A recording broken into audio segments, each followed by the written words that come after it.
Hi, hello, வணக்கம். Welcome back to Trend Breakers Academy. So இன்னைக்கு எதுவும் பேக்ரவுண்டில் நாய்ஸ் இருந்துச்சுன்னா தப்பாக எடுத்துக்காதீங்க.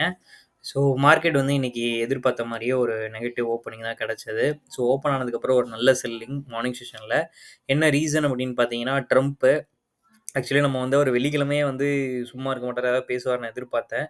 பட் அன்னைக்கெல்லாம் சும்மா இருந்துட்டு இன்னைக்கு வந்துட்டு காலையில் என்ன பண்ணிட்டாருன்னா, அக்ரிகல்ச்சர் ப்ராடக்ட் ரைஸுக்கெலாம் வந்து டேரிஃப் போட போகிறேன் அப்படின்ற மாதிரி சொல்லியிருக்காரு. அதுக்கு என்ன ரீசன் அவர் சொல்லியிருக்காரு அப்படின்னு பார்த்தீங்க அப்படின்னா, இந்தியா, சைனா அண்டு தாய்லாந்து இவங்க கிட்ட இருந்து இந்தோனேஷியால இருந்துலாம் வர்ற ரைஸ்னால அமெரிக்க ஃபார்மர்ஸ் வந்து பாதிக்கப்படுறாங்க. அதனால வந்து ரைஸுக்கெல்லாம் டேரிஃப் போட போறோம். போடுறதுக்காக பரிசீலனை பண்ணியிருக்கோம் அப்படின்ற மாரி ஒரு ஸ்டேட்மெண்ட் காலையில குடுத்துட்டாரு. ஸோ அதனால என்ன ஆச்சு அப்படின்னா, மார்னிங்கே வந்து மார்க்கெட் வந்து நல்லா டவுன் ஆக ஆரம்பிச்சுருச்சு. ஓப்பனிங்லேருந்தே வந்து பார்த்தீங்கன்னா நல்ல செல்லிங். அந்த 25,800 வந்து ஸ்ட்ராங்கா வந்து பிரேக் பண்ணான். ஆனா என்ன அப்டின்னா, ஒரு 100 பாயிண்ட்ஸ் 100 பாயிண்ட்ஸ்க்கு அப்புறமே ரெசிஸ்டன்ஸ், சப்போர்ட் அப்டின்னு சொல்லிட்டு நெறைய வரனால, அவனால பெருசா ஃபால் ஆக முடியல. 25,700 வரைக்குமே ஃபால் ஆச்சு. ஆக்சுவலி நான் 600 வரைக்கும் எக்ஸ்பெக்ட் பண்ணேன். ஆனா 700 வரைக்கும் ஃபால் ஆயிட்டு, அடுத்து கம்ப்ளீட்டா ரெக்கவரி ஆச்சு. ரெக்கவரி ஆயி 900 வரைக்கும் போயிட்டு, திரும்ப இப்ப 830ல க்ளோசிங் வச்சிருக்காங்க. ஆக்சுவலா நான் 800 பிரேக் பண்ணுச்சு அப்டின்னா, ட்ரெண்ட் வந்து சேஞ்ச் ஆக சான்சஸ் இருக்கு அப்டின்ற மாரி சொல்லியிருந்தேன். பட் வந்து அந்த மாரி எதுவும் நடக்காம, திரும்ப வந்து 800 அப்படின்ற லெவல வந்து சஸ்டெயின் பண்றாங்க. ஸோ இப்பயும் வந்து டவுசன் அண்ட் நாஸ்டாக் வந்து ஒரு மாரி ஃப்ளாட்டா தான் ட்ரேட் ஆயிட்டுருக்கு. ஓகேங்களா? சரி, நாளைக்கும் வந்து ஒரு flat opening or negative or positive 2 பக்கமே நடக்க சான்சஸ் இருக்கு. ஏன்னா இப்போதைக்கு அதுக்கேத்த மாரி தான் மூவ் ஆயிட்டுருக்கு. ஸோ அது என்ன வேணா நடக்கலாம். ஏன்னா இப்போ நான் ஓப்பனிங்ல இப்போ ரெக்கார்ட் பண்றேன். மிட் நைட்ல என்ன வேணா சேஞ்ச் ஆகலாம். ஓகேங்களா? ஸோ அதனால நான் ஜஸ்ட் லெவல் சொல்லிர்றேன். 25,800 வந்து கீப் ஆன் ஸ்ட்ராங்கா தான் இருக்கு. அந்த லெவல வந்து அவ்வளோ சீக்கிரத்தில அவனால இன்ட்ராடேல வந்து பிரேக் பண்ணி க்ளோசிங் வைக்க முடியல. இன்கேஸ் நாளைக்கு பிரேக் பண்றாங்க அப்படின்னா, 25,600 வந்து ஒரு ஸ்ட்ராங்கான சப்போர்ட்டா இருக்கும்.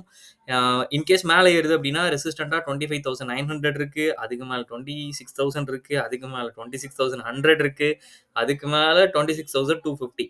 ஸோ எவ்ரி 100 பாயிண்ட்ஸ் இன்டர்வல்லயே வந்து அடுத்தடுத்த ரெசிஸ்டன்ஸும், சப்போர்ட்ஸும் வந்து வந்துகிட்டே இருக்கு. ஸோ அதனால பெருசா வந்து அவனால இன்ட்ராடேல ஃபால் ஆக முடியல. ஓகேங்களா? ஸோ இன்னைக்கு வந்து பேங்கிங் கொஞ்சம் வந்து நல்லாவே சப்போர்ட் பண்ணி குடுத்திருந்தது. ஓகேங்களா? பேங்க் நிஃப்டி வந்து பார்த்தீங்க அப்படின்னா, நல்லாவே வந்து சப்போர்ட் பண்ணி குடுத்திருந்தான். பேங்க் நிஃப்டி தான் இன்னைக்கு வந்து க்ரூசியல். மார்னிங் அவனும் செல் ஆனாலும் செகண்ட் ஹாஃப்ல வந்து நல்ல சப்போர்ட்டுங்க. அவன் நம்ம 500 வரைக்கும் வந்து சப்போர்ட் எடுப்பான்னு பார்த்தேன். அவன் ஆல்மோஸ்ட் வந்து பார்த்தீங்கன்னா, 900லயே சப்போர்ட் எடுத்துட்டான். ஸோ இன்கேஸ் நாளைக்கு கீழ இறங்குனாலும் 500ல வந்து சப்போர்ட் இருக்கு. ஓகேங்களா? ஆ ஆக்சுவலி நேத்து வந்து என்ன சொல்லியிருந்தோம்னா, ஹெவி வெயிட்ஸ் உள்ள ஸ்டாக்ஸ் எல்லாமே ஃபால் ஆகல. ரிமைனிங் உள்ளது தான் ஃபால் ஆயிருக்குன்னு சொன்னோம். இன்னைக்கு வந்து ஹெவி வெயிட்ஸ் தான் ஃபால் ஆச்சு. ரிமைனிங் எல்லாம் சப்போர்ட் பண்ணுச்சு. ஐடி செக்டார் பார்க்கும்போது, இன்னைக்கு ஐடி செக்டார் கொஞ்சம் செல்லிங் தாங்க. பிரச்சனையே இல்லங்க. என்ன பொறுத்தவரைக்கும் ஐடி செல் ஆறதுனால வந்து தப்பே இல்ல. ஏன்னா, ஒரு நல்ல ரெக்கவரிக்கு அப்புறம் ஏன்னா இறங்கி ஏறிக்கிட்டே இருக்கான். ஸோ இறங்குறதுனால தப்பு இல்ல. இறங்கட்டும்.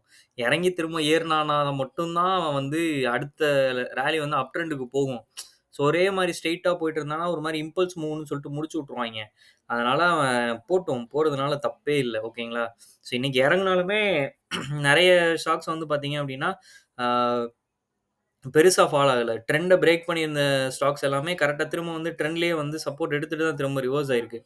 ஸோ, அதனால பிரச்சனை இல்ல என்ன பொறுத்தவரைக்கும். ஐடி செக்டார் நல்லா தான் இருக்கு. ஒரு லாங் ரன்னுக்கு என்ன பொறுத்தவரைக்கும் நீங்க வந்து கான்சன்ட்ரேட் பண்ணலாம் ஐடில.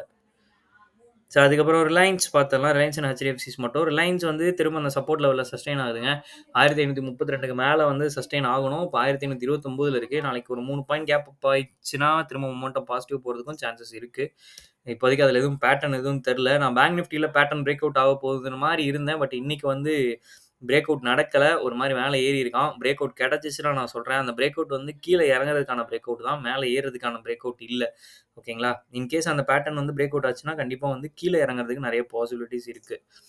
HDFC பேங்க் அவன் இன்னைக்கு நான் சொன்னேன்ல நேத்து வந்து அவன் நல்லா ஏறியிருந்தான். இன்னைக்கு வந்து அவன் கொஞ்சம் இறங்கியிருக்கான். ஸோ ஹெவி ஸோ இப்போதைக்கு நல்லா தான் இருக்காங்க. மார்க்கெட்டு நல்லா தான் இருக்கு. நான் போடுற வீடியோ உங்களுக்கு யூஸ்ஃபுல்லா இருந்துச்சு அப்டின்னா, லைக் பண்ணுங்க.